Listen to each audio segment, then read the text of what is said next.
আসসালামু আলাইকুম সবাইকে। সবাই কেমন আছেন? আশা করছি সবাই অনেক বেশি ভালো আছেন। ছোট মাছ, আলু, টমেটো দিয়ে রান্না করলে কিন্তু খেতে ভীষণ মজা লাগে। আজকের রান্নাটা আপনাদের সাথে শেয়ার করলাম। আশা করি আপনাদেরও ভালো লাগবে। পরিমাণ মতো তেল দিয়ে দিচ্ছি। হালকা ভেজে নিব।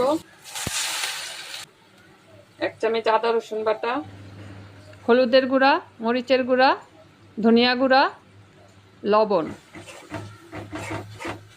মশলাটা ভালো করে কষিয়ে নিব। মাছগুলো একটু কষিয়ে নিব।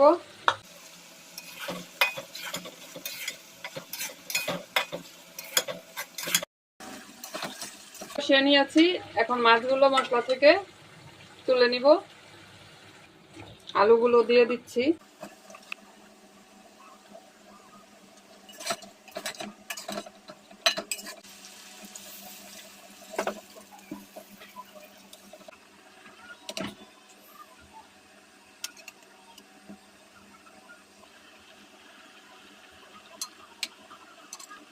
একটু লবণ কম মনে হচ্ছে, একটু দিয়ে দিলাম।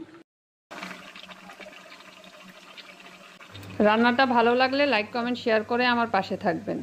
সবাই অনেক বেশি ভালো থাকবেন। আল্লাহ হাফেজ।